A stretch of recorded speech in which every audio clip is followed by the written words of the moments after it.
El pasado video lo concluimos con un análisis acerca del libro de Enoch, el libro de donde sale originalmente la idea de los gigantes que, como ya hemos dicho tantas veces, son el híbrido supuestamente entre ángeles caídos o demonios y seres humanos de la tierra, o sea, mujeres en este caso, ¿verdad? Ángeles y mujeres. Hoy no voy a hablar más del libro de Enoch, pero sí voy a seguir el tema. Y voy a seguir el tema con una anécdota que supuestamente sucedió para el año 2002. En el año 2002, cuando había plena guerra allá en el cercano oriente, en este caso guerra contra el terrorismo, la guerra específicamente en Afganistán. Sucede que en el año 2002 se supone, supuestamente, sucedió un evento muy singular en un lugar muy remoto de Kandahar en Afganistán. Un grupo de marines estaba buscando una unidad perdida de fuerzas especiales, siendo buscada por otra unidad de fuerzas especiales. Y llegaron hasta una cueva y de la cueva salió un gigante con una lanza, un pico de madera. El detalle está en que se abalanza contra uno de los efectivos, uno de los soldados, lo atraviesa, lo mata en el momento, los soldados pues... Hago un alto en este punto porque estoy dando demasiados detalles que se van a ver en el video del testimonio.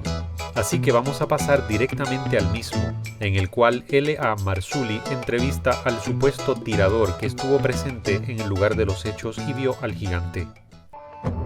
You were in Afghanistan in 2002, and you were called into a very remote section of Afghanistan because a patrol had basically gone missing. Exactly. Okay. Exactly. There's no villages around nothing. for miles. Right. So it's very remote. Yeah, very remote. So we flew in. Did about 4 kilometers. We're hiking through the same area where they were supposed to make one of their checkpoints, one of their rally points. And before we left, there was all kinds of what happened with the ambush, but that was even odd because at the point of ambush, you would call for maybe close air support, something, okay? There was no calls made, just off the grid. So we're coming down a mountainside, and it was a nice path, a goat path. As we bent around this corner, you could see this opening of the cave. There's a cave as we're coming around. And then I see there's a lot of rocks, which is another oddity, and then bone matter. When I'm not close enough to identify what kind of bones, but I did see something I knew was a piece of our communications equipment. So instantly we're thinking ambush, maybe animal, it could be anything. And there was enough room in front of this cave, but it had a sheer drop off. But there was enough room that we actually got into a decent dispersal in case of ambush. You see something coming out of the cave, and it's moving with a speed and agility that catches you off guard. Everybody. And he comes out. It was a man at least 12 to 15 feet in height. This is a monster. Red beard, then his hair was longish, past the shoulder, a scarlet red, and Dan runs at him and starts shooting, which broke all of us into the reality. Because it was so surreal. Now your training is kicking in. Oh yeah, okay. Muscle memory, complete muscle memory. While Dan is moving at him, another bro of mine's laying down fire and I start firing. He skewers Dan. He's now got him on this pike. It went through him. And he's still got him, and he's coming after more. We all just clicked in. I don't know what it was, but I remember we're all like, shoot him in the face, shoot him in the face. And our weapons components were M4s, we had 308s, and we had Barrett 50s. This is sounding longer than it took. We're talking 30 seconds. And he's taking multiple hits, and is still moving. Dan was dead, okay? And why is a good man, probably one of the best men I know, now dead.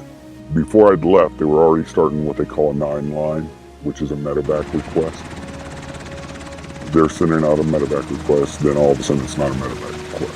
All of a sudden we had a helicopter show up because, like I told you, it was a large precipice and a sheer drop. So So the helicopter just came up from the drop. They had dropped netting, which is like cargo netting. It's like squares. We were told we had to bundle him up. And we get another bigger helicopter, but it's almost like a Jolly Green Giant used to look back in the day that could get, through this area. Because the mountains, you gotta remember, Chinooks could only go in certain places because they had enough lift. Mm-hmm. And so we got him on there. The thing was too big. We couldn't move it. It smelled worse than a skunk. A corpse that's been around for a while. Really foul. Oh, it was like a combination because of the, how do you put that, the persistence of a skunk smell. But once the helicopter came in, dropped its little hook, and off he goes. The communication was sent out that we had a very large possible human creature. Bien, por aquí este servidor de vuelta y con el análisis. Lo primero es lo siguiente. Un gigante solo. ¿Qué hace un gigante solo allí? ¿Cómo ese gigante ha sobrevivido solo? Los seres humanos necesitan estar en grupos para poder sobrevivir de forma efectiva. Un ser humano solo en un lugar tan inhóspito, tan desolado y tan difícil como lo es el desierto no suele durar mucho. Eso es lo primero. Un gigante de 12 a 15 pies necesita más alimento y más agua que un ser humano promedio, y al mismo tiempo no podría sobrevivir solo. Necesita familia, necesita más gigantes que estén con él y que faciliten la reproducción para la supervivencia de la especie, lo cual impone una carga incluso mayor. ¿De dónde salió tanta comida? ¿De dónde salió tanta agua en el desierto para mantener una población de gigantes? Tal cosa no parece factible. Entonces, ¿cómo es que existe un gigante de tiempos bíblicos hasta el sol de hoy? Solo, de nuevo, tendría que haber familias de ellos. ¿Cómo es que no hubo contacto anteriormente entre esa población de gigantes que estaría en ese lugar en Kandahar o en algún otro sitio o en algunos otros sitios con otros seres humanos ya de menor tamaño? Si analizamos bien el contenido bíblico vamos a encontrar lo siguiente. Se nos habla así de gigantes en el Génesis, que no eran gigantes, que ya le hemos dicho un montón de veces que en realidad eran los seres humanos originales en su tamaño original. Esto es lo que podemos inferir de la información que nos da la Biblia, que los seres humanos eran más grandes. Y el pecado ha ido haciendo que todo degenere de tal forma que el ser humano pues iría disminuyendo de tamaño. Algunos no lo ven así, pero eso es lo que debemos inferir de la Biblia por la escasa información que nos da. ¿Qué sucede? Pues sucede lo siguiente, que encontramos sí después del diluvio referencia a gigantes, pero unas poblaciones específicas. ¿Por qué? Porque la degeneración pues haría haciendo que esos rasgos primordiales de gran estatura, de muchísimos años de duración, esa longevidad de la que nos habla el Génesis, de siglos de vida y no como después escribiría David, 70 para la mayoría, para los más robustos 80, pues eso pues no. Entonces, ¿qué sucedería? Que iría bajando, ¿verdad?, la estatura del ser humano y también el tiempo de vida, que lo podemos corroborar por lo menos el asunto del tiempo de vida con la genealogía que nos da Génesis. Eso lo podríamos analizar en alguna otra ocasión, pero no voy a entrar en ese asunto. El detalle está en que vemos en la Biblia un patrón. Luego del diluvio sí se nos hablan de algunas poblaciones de gigantes, pero mientras va corriendo el mismo paso del tiempo en el Antiguo Testamento no vuelven a aparecer gigantes. Para la época de la revolución profética ya no se mencionan gigantes por ningún lado. No se mencionan gigantes en el libro de Isaías, ni en el de Jeremías, ni en el de Jonás. Se mencionan gigantes en la época de Moisés, cuando llegaron a la tierra prometida, cuando David tuvo que enfrentarse a Goliat y después gigantes que quedaron, pero luego de ese punto histórico no se nos hablan más de gigantes, porque, bueno, los gigantes pues no se mencionan poblaciones tal vez así muy grandes de ellos, por eso es que no se mencionan ejércitos completos de gigantes, sino alguno que otro paladín gigante que había en la época, algunas pequeñas poblaciones tal vez, y esas poblaciones desaparecerían. Pero ahora que aparece de la nada mágicamente un gigante en Kandahar, en Afganistán. y en Afganistán, y que solamente lo vieron los militares. Qué interesante. Y que los militares, pues, con el secretismo se lo llevaron. Pues, ¿qué podemos decir del asunto? Ni lo uno ni lo otro. No lo puedo negar, pero tampoco puedo decir algo positivo acerca de, porque la evidencia, que no es evidencia, es simplemente el testimonio de una persona. Alguien dirá, eso se llama evidencia anecdótica. Mis amigos, la evidencia anecdótica no es evidencia, es simplemente un testimonio.